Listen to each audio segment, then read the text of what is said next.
rytas, laikas laukti. Mes esame grupė Freaks on Floor. Mano vardas Justinas. Aš esu Martynas. Auris. O už mūsų sėdė Rokas.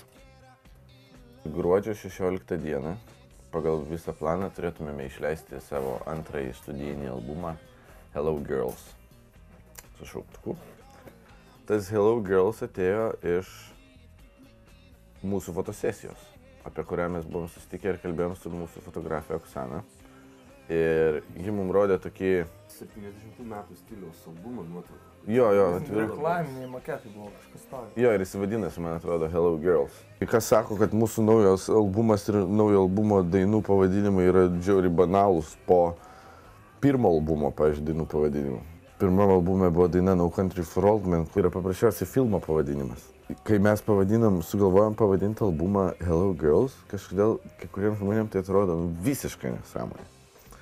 Bet tai dėl to aš ir juokiuosi, nes kam klausyti žmonių, tų, kurie realiai kritikuoja. Galiu išduoti, kad pats pirmas albumo pristatymo koncertas vyks mūsų draugų Opus 3 didžiojoje studijoje, tiesioginio eterio metu, gruodžio 13.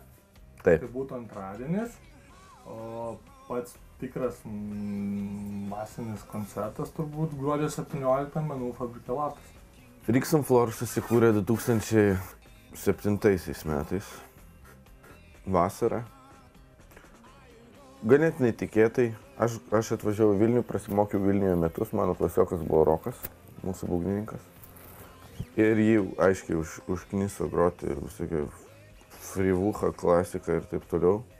Tai sako, reikia pradėti groti roką. Ir mes kažkaip nutarėm, kad reikia bandyti. Jeigu žmogus galvoja, kad 10 metų zulindamas savo pusrūsyje ar kambaryje ar akademijoje išmoks viską ir iš karto užlips ant scenos ir jam bus visiškai ovacijos, tai jis labai klysta.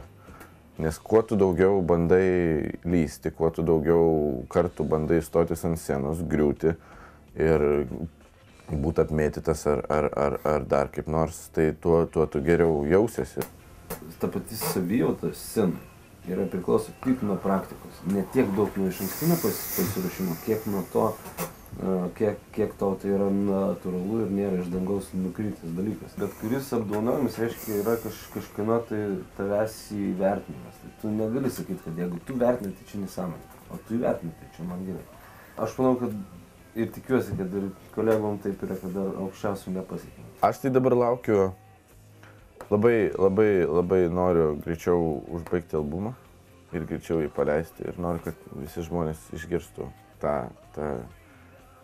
muziką, kurią mes sugebėjom per 10 dienų įrašyti koplyčioj. Mus pradžiai lygino su Pearl Jamais, su Red Hotais, dabar lygina su Kings of Leon. Rimtai. Mūsų muzika yra tiesiog, aš tai vadinu roku, aš nenoriu to išskirti kažkaip tai, ar ten pop rokas, ar funk. Kažkada buvo, kad funk rokas sakydam. Bet aš manau, gal dabar šiek tiek ir pasikeitė, bet manau, kad vis dar galim vadinti alternatyvių vakarėlių savo muziką. Šiek tiek liūdnesnė, šiek tiek subtilesnė. Lietuva yra kritikų patarėjų kraštas. Tai labai daug yra stengiančių kaip nors įvardinti, ten paaiškinti, kas iš ko, dėl ko. Mums kaip muzikantum sėdim, kuriam, grojam taip, kaip mums atrodo gerai. Girdėjom apie Movember. Aš visą laiką džiaugiuosi, kai kas nors yra kažkokia akcija, kažkokia prevencija ar dar kažkas, kai yra su ūsais. Nes aš jau trečius, man atrodo, metus be pertraukos beveik nešioju šitos pačius plaukus. Tai ir kažkaip man vis laik smagu.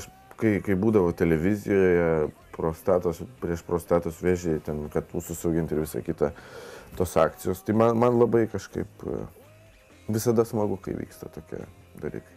Su ūsais yra labai smagu eksperimentuoti, nes yra, bendant mano viso kūno yra greičiausiai augantis daiktas. Pažįstu keletą merginų su ūsais. Tai nėra, ne tai, kad nepatogu, tai tiesiog, moterims ūsai netinka ir barzda netinka. Tiesiog netinka.